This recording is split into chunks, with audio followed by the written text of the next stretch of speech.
Fala pessoal, estou aqui gravando o Pit Stop Trader do dia 5 de março. Acabei de atualizar os nossos resultados aqui, né? Os resultados que a gente faz na sala todos os dias. E algo me chamou muita atenção. Antes de foi lá e apresentar o Pit Stop Trader, de falar qualquer coisa do mercado, vou direto hoje apresentar o resultado para você. Olha que legal, a gente está com um resultado final aqui, um saldo financeiro de R$ 7.700, tá? Dá uma olhada na tela aí. R$ 7.700, 1.480 pontos no índice, 58 pontos no dólar e R$ 1,91 nas ações junto com as opções. E ainda eu nem computei o resultado de duas opções que a gente está posicionado, né? Uma IRBR e a outra é a Vale C58, né? A Vale C58 atingiu o alvo ontem ou anteontem, né? E depois eu vou computar elas aqui. E olha que legal, né? O nosso resultado financeiro, ele está muito próximo do resultado do mês inteirinho de fevereiro. A gente está com 7.770 lá no resultado de março, né? E hoje ainda é dia 6. E o resultado do mês passado a gente ficou com R$ 9.330, né? Significa que esse mês está melhor? Não, né? Que está pior? Também não. Significa que a gente está conseguindo ter um nível de assertividade melhor nas operações, né? Os resultados, os números não mudaram muitos, não, né? A gente está com mais ou menos a mesma numeração do índice. O dólar está pela metade ainda, né? Mas está muito expressivo pelo mês. E os 65 centavos é o que a gente passou do mês passado para R$ 1,91. Então a grande diferença está aqui, né? Mercado de ações e opções, claro, levando o nosso resultado para frente, né? E com isso, né, eu estou aqui hoje para apresentar para você o Pit Stop Trader. Seja muito bem-vindo, seja muito bem-vinda. Eu sou o Marcos Duarte, analista de investimentos. Estou aqui para contar para você o que aconteceu com o nosso mercado hoje, né? Hoje estou fazendo um pit stop de fechamento, seria, né? E falando um pouquinho aí das perspectivas para amanhã. Amanhã é um dia importante no mercado, que nós temos payroll, né? O payroll é uma notícia que impacta bastante o mercado. Mas eu quero falar para você, não do payroll e sim aqui do Ibovespa, que é o que você está vendo na tela, tá? O Ibovespa hoje colocou uma vela, né, um dia de negociação bastante pesado aí, né? Nós tivemos durante todo o dia uma vela de bastante convicção vendedora, né? Se você contextualizar isso aqui no intraday, né? Essa vela ela chegou a ser uma vela cheia para baixo, né? E aí com o passar do tempo, né? Com o passar das horas, o mercado foi devolvendo um pouquinho dessa sombra, né? Dessas mínimas, criando um pouquinho de sombra, criando um pouquinho de sombra, um pouquinho de sombra, um pouquinho de sombra, até que em determinado momento, ó, ela parou, né? E fechou o mercado. Mas é uma vela de convicção bem vendedora. Uma vela aí que nos leva talvez a entender um gráfico montando um pivôzinho de baixa. Não dá para falar em simetria de ombro cabeça a ombro, porque nós temos ainda muitas velas do lado esquerdo, que seria um ombro esquerdo, e pouquíssimas velas do lado direito. Então temos que aguardar alguma coisa mais simétrica, né? É um ambiente de simetria para falar que esse mercado está caindo de fato com aquela figura clássica de reversão, que é um ombro cabeça a ombro, né? Então seria alguma coisa mais ou menos aqui assim, ó, né? Ainda isso é uma grande indefinição, não vejo isso de forma clara. O que eu vejo de forma mais objetiva é o mercado vindo aqui, ó, visitar a região dos 95 mil pontos. Claro, o Ibovespa, se o mercado vier para baixo, né? Nas últimas vezes que o mercado colocou um teste na média de 200 períodos, olha só o que aconteceu. A última foi em 2018. Vou contextualizar aqui para você. Depois você pode fazer alguns testes, né? Uma das características, e eu vou chamar a sua atenção, que é essa aqui, ó. Tá? O mercado testou exatamente como está fazendo agora, né? A média de 200 períodos caiu e visitou o suporte imediatamente anterior, né? Eu estou falando de junho de 2018, o suporte imediatamente anterior era o suporte de meados aqui do final de 2017. Então eu, para esse ambiente atual, a minha expectativa ainda é a mesma, rompendo, principalmente se romper a mínima de amanhã, tá? Rompeu o mínimo de amanhã, 95 mil é o alvo, e aí a gente vai olhar muito para baixo, tentando filtrar alguma coisinha ali nos 60 minutos, tá? No gráfico mais voltado a intraday, né? E tentando pegar a confirmação do tempo maior, que seria o gráfico semanal, né? Para esse ambiente de queda. Vamos dar uma olhadinha lá no semanal, o que está acontecendo? Olha lá, tá aqui, né? Nitidamente também apontado lá para os 95 mil e uma vez perdido 95 mil, suporte principal dos 90, né? Então gerando bastante oportunidade aí de negócio para a gente. Hoje, como você pode também ver em tudo que é noticiário, aí a bolsa caiu com bastante força, né? No meu radar aqui, ó, nenhuma ação fechando positiva, né? Em cima desse processo eu vou trazer alguns destaques para você. Hoje quase tudo seria destaque, né? Mas um destaque bastante forte aí com o JBS, né? Cadê a JBS S3? Onde eu vou mostrar para você aquilo que de fato ainda não andou, tá? Ainda não confirmou. Então, JBSS3 é um ponto, deixa eu te deixar o gráfico limpo hoje aqui, ó. É um ponto importante, né? Porque ela ainda está consolidada e dentro desse processo tem o suporte principal nos R$ 20. Estou olhando para lá, tá? Estou olhando para aquele ambiente com JBS. Setor financeiro, olhando aqui, ó, Bradesco, tá? Ó, Bradesco, o próprio Banco Itaú, estão todos com gráficos semelhantes aqui, e o gráfico do Banco do Brasil, tá? São todos a mesma ideia. Testando a zona de suporte principal. Vou dar o exemplo pelo Banco do Brasil, mas serve para os outros gráficos também. Esse suporte principal, uma vez perdida, aciona a figura do topo triplo para baixo, tá? Aciona a venda forte de swing trade. A gente tem aqui, ó, um topo triplo, então vou chamar esse cara aqui de topo número 1, topo número 2 e topo número 3. É hora de olhar para baixo. Quem quiser já ir se posicionando com puts, tá? Não é ruim montar alguma travinha, alguma coisa. Para mim, tá? O mercado está olhando para baixo para duas grandes figuras aqui, ó. A primeira dela é um gap na casa dos R$ 35 e um outro gap na casa dos R$ 30 mais ou menos. Então o mercado tende a realmente cair bastante, claro, não de uma vez, fazendo aquele zigue-zague se o mercado for para baixo. Se a gente partir desse processo para olhar um gráfico semanal mais alinhadinho, né, aí a gente vai entender esse cenário de projetar essa pequena consolidação aqui para cima, tá? E aí a gente vai ter uma amplitude positiva. Estou meio desconfiado de que não seja esse o cenário atual para o setor financeiro, tá? Vou passar pelo setor petroquímico agora. Vamos fazer uma análise mais setorial aqui. A própria Petrobras, ainda num processo de indefinição. Você percebe que a figura de Petrobras não é a figura de um topo triplo, né? Ela até de repente vai entender um ombro, cabeça a ombro aqui em cima, mas eu não considero isso uma figura de reversão, tá? O que eu considero a figura de reversão, se formar, é essa aqui, ó, tá? É isso aqui, seria um... Acabou que meu segundo ombro aqui ficou exagerado.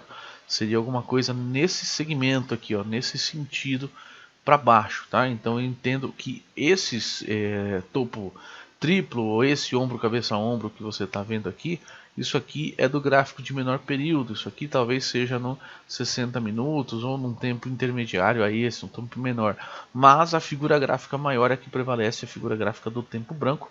Ou seja, definição desse mercado, talvez amanhã com payroll, talvez aí no fechamento da semana. Então essa semana vou considerar ainda como uma semana das mais importantes. Vale a pena a gente olhar para o mercado. Você que tem oportunidade de entrar vendido, que tem oportunidade de investir um dinheirinho na bolsa, vai chegar um momento bom aí de compra, tá?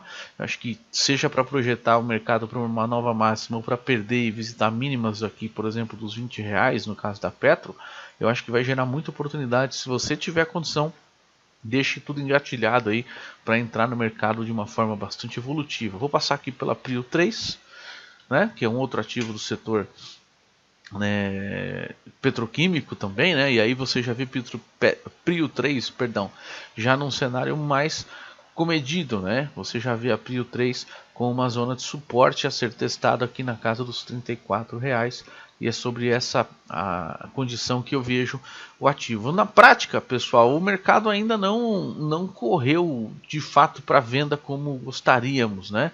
A gente ainda está evoluindo para um mercado, para uma oscilação bastante forte, caso os preços sejam perdidos. Você vê algumas figuras bastante claras aqui em alguns ativos de um ombro, cabeça a ombro para baixo. Então eu estou te mostrando aí um outro ativo do setor, que é a Braskem, tá?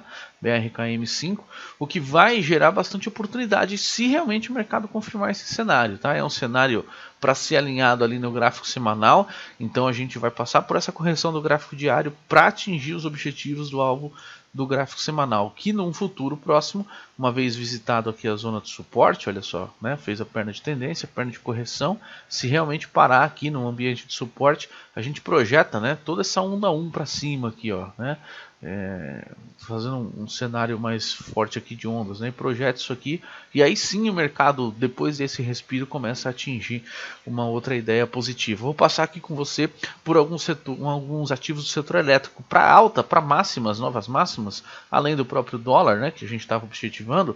Eu estava olhando ativos do setor elétrico, como a Equatorial, né, ó, EQTL3, né, embora, deixa eu colocar aqui no gráfico diário, embora o pregão de hoje tenha sido um pregão de queda, a gente está com o ativo em tendência de alta, né?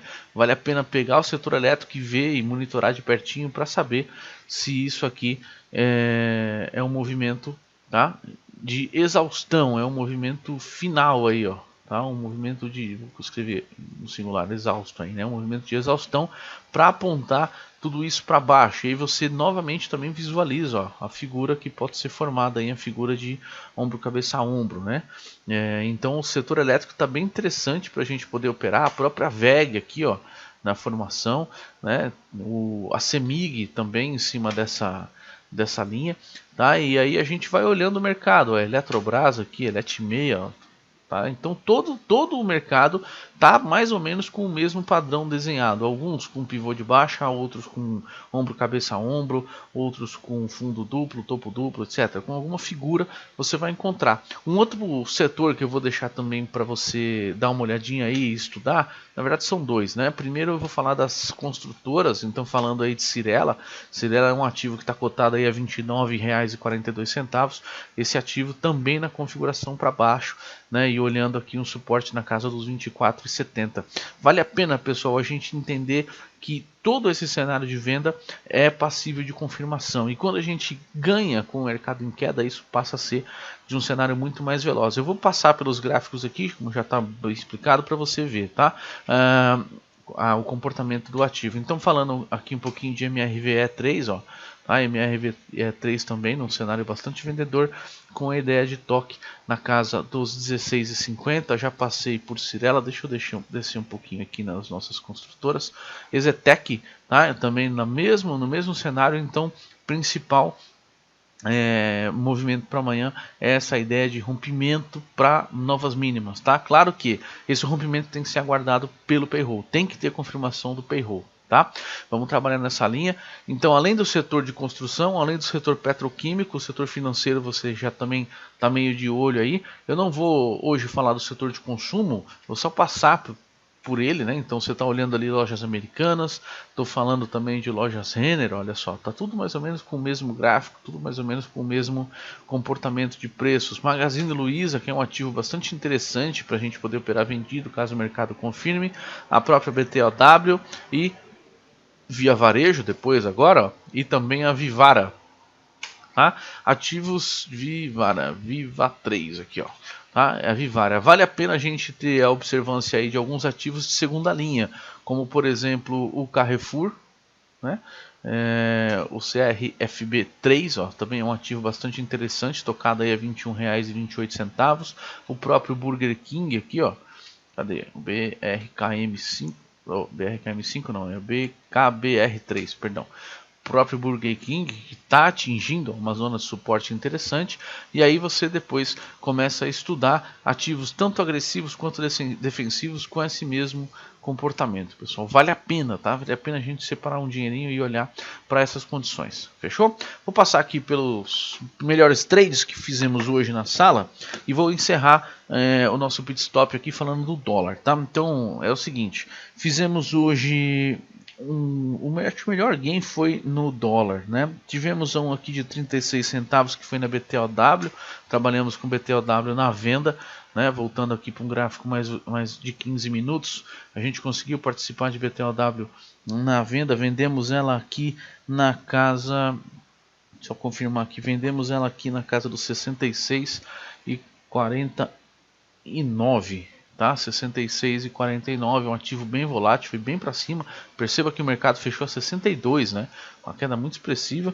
E dos 66,49 nós faturamos aqui 0,36, então 36 centavos de lucro nessa operação. Foi uma dos papéis aqui, uma das mais condizentes, tá? Tivemos oportunidades também no índice futuro, aonde faturamos mais ou menos aqui 430 pontos. A nossa venda do índice futuro foi no 105,830, né? O 105,830 dá mais ou menos aqui, ó, tá? Na perda desse pivôzinho, na perda do suporte do gráfico diário ali, onde a gente olhou para baixo, né? Não vejo repique para os próximos dias, pelo menos para amanhã, vejo uma lateralização bastante forte. E aí, pessoal, falar do dólar, né? Dólar em tendência fortíssima de alta aí, eu sempre falei para o pessoal, não venda dólar, não trabalhe com dólar na venda, mesmo que haja intervenção do Banco Central, deixa o preço cair para você comprar de melhor. Hoje tivemos um trade muito legal no dólar, nós compramos o dólar aqui na região do 46,24, mais ou menos aqui, ó, e levamos o dólar por 16 pontos aqui para cima, numa paulada só, num trade só sem calor, tá? Foi 16 pontos. O que eu vejo para o dólar nessa condição mais voltada aqui para amanhã, pessoal? O dólar está testando via um gráfico semanal. O dólar está testando aqui, ó, preços de meados de 2016. Para mim, o mercado de dólar continua subindo, só que passando por algum tipo de correção, algum tipo de reteste nessa região do 4,50 aí, tá? Deixou que seria um candle sugestivo a um topo hoje, né? Isso não me autoriza a vendas e sim a olhar o mercado caindo, né, e trabalhar com algum tipo de correção ou com uma mão mais leve até nesse operacional e trabalhar com um retorno do dólar ao 4,50, beleza? Resultados da sala de hoje, pessoal, tivemos aqui, ó, uma métrica de 430 pontos no índice futuro, 16 pontos no dólar e 4 centavinhos nas ações. Aqui estão os respectivos resultados financeiros, né? R$860 no índice futuro, chegou a dar mais aqui no dólar. Essa conta aqui ainda não tinha atualizado, só fazer a conta de novo. Deu 16 vezes 10 vezes 5, não, tá certinho, R$800 no dólar e R$40 nas ações, aí somando tudo 1.700. Esse é o resultado aí que está lá em descompliqueinvestimento.com.br. Legal? Pessoal, te vejo amanhã na live. Não esquece de se matricular para os treinamentos. Um abraço e até mais.